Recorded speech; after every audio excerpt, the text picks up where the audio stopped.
Hello, ladies and gentlemen. Welcome back. Today, I want to do a pretty quick video, talk about two different things, technically three, but two different things. First, I want to talk about a book that I read, so quick little review on that. Then I want to talk about some things coming to Netflix that I'm super excited about. So the book I recently read was The Woman in the Window by A.J. Finn. This is a thriller, or it's mostly categorized under thriller. I read the beginning of the book and then I listened to the audiobook for basically the whole middle section, and then I read the end of the book. So I enjoyed this book. I didn't think it was phenomenal, but I did enjoy it. I also didn't feel it was much of a thriller. Basically, you have this story from this woman's point of view, Anna. I think it was Anna? Yeah, it was Anna. Anna Fox. You're seeing everything from her perspective, so it's all in first person. And she has agoraphobia. She stays in her home, and she kind of watches her neighborhood. A little stalkerish vibes, but, then again, she never gets to leave, so she watches everyone through her windows, with a camera and everything, and she has neighbors who are moving in across the street. She witnesses a murder one night, and she ends up running out of the house, and I mean, it's really hard for her, but she ends up running out of the house. I think she passes out, and the cops arrive. She was calling the cops, and suddenly, instead of it being a murder case or a mystery solving thriller type of thing, it now turns into them questioning her. Because she's agoraphobic, she's the crazy lady in the house that never leaves, that watches everyone from the windows, plus she drinks a lot, mixes her pills in with all that. So most people are really not believing her. And again, because this is a lot in first person, you get a lot of her mental struggles, really, where she starts doubting herself, and then there are times when she's really sure of herself. She's like, no, I saw someone die. So what I really thought this book was a deep dive into a person's mental struggles when they have depression and a mental illness that restricts them immensely, which I thought was great. The prose in this book too was amazing. As an audiobook, it was really good to listen to, and the lady who read the book absolutely did a wonderful job. So I really did like it for that. On the other hand, what I didn't like so much was that it was very it was a little dragged on sometimes. There were things that I was like, this wasn't really that important. Like her tenant, I didn't think he was really that vital to the story. Kind of just seemed like an extra add-on type of thing. The ending, I didn't really like the ending. It was an ending that I didn't expect, but it was also an ending that I ended up just being like, oh, okay, sure. It kind of felt like a lazy type of ending. It was surprising, don't get me wrong, but not super interesting to me. It wasn't like a, whoa, no way. Not that. I would want to go into spoilers a little bit for this one, so I guess I'm just gonna put a little spoiler thing. So spoilers. I really thought it was interesting that the whole time, I wasn't super surprised, the whole time that she mentioned that she was talking with her husband and her daughter, but that they were never there. I kind of already knew that they had died. And especially when it went back to the past, the accident that she had, I was like, okay, yeah, they're definitely dead. But I still think that it was really well done. I don't think it was supposed to be surprising, and if it was, then it wasn't really well done. But I do like that it was kind of one of those things where she's not necessarily denying that they're dead. She's just denying that she cannot see them anymore. And I thought that was amazing. I think that was a really strong aspect of what it's like to lose someone in your life, especially in a traumatic experience like she had. So yeah. Also, the ending that I mentioned about it being the kid that murdered the lady, his biological mom. This was twisty and windy. But yeah, the ending, it being the kid that was crazy, I was like, oh, okay. I mean, not that surprised, really. But I'm kind of sad because I don't know if maybe this is a thing that I do. Sometimes books, when I don't like the ending that they had, or I feel like they could have done better with a different ending, I kind of insert it myself. I pictured that she killed the woman, and that she actually ends up not only being agoraphobic, but also have a dissociative personality disorder where her other personality is actually a murderer. So I thought that would have been really cool. I don't know if you think that would have been really cool too. Let me know if you actually really did love the ending of this book, and that all the aspects of this was really good. I think the writing was really well done.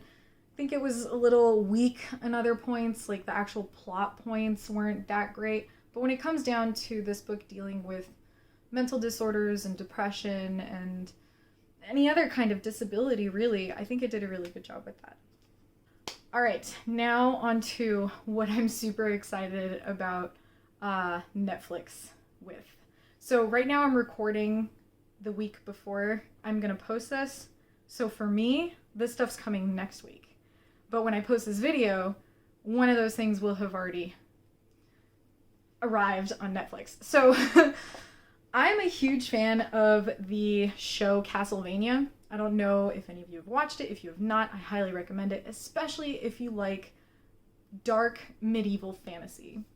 So Castlevania, I'll put like a little picture here. Castlevania is, like I said, dark medieval fantasy. It's basically a sort of Dracula type of story, where Dracula ends up attacking the humans, killing all the humans because they killed his wife. And then you have this other character that comes in from the Belmont clan, which was, they were pretty much eradicated, driven out of Eastern Europe because, well, they hunted vampires and people thought they were crazy. But you have this descendant of them, Trevor Belmont, who is now tasked to save Eastern Europe. Which, by the way, I mean, he's adorable and very handsome. And he is hilarious. Like, all he wants in life is to sit down with some beer and hunt some monsters, and that's it. And I love it. So he ends up coming across, he pairs up with Sypha, who is a badass magic wielder. She also belongs to this, I guess it's a clan. They're called Speakers, which is kind of self-explanatory. They speak their history. She's hilarious as well. And they actually end up being a couple, and they are the image of healthy relationship in a unhealthy world. But this series has been going on for 3 seasons now. So while I'm recording, there are 3 seasons of it up. And I am super excited for the 4th season, which is coming out May 13th, which is the day I'm posting this video. And what's happened so far, I will try and not give too many spoilers, but basically they succeeded in killing Dracula. The world was still gone to shit. And now some idiot has found a way to resurrect Dracula. And that's where it left off. So this new season, oh man, I'm really hoping for a lot of dark and gritty, because this show is definitely for adults. A lot of gore, nudity. I wouldn't say there's a lot of nudity, but there's a lot of sexual content in it. Really dark shit that happens. I would say it's a bit on the slower side of a show, so if you want something really more like action-packed, fast-paced, like there's action in this.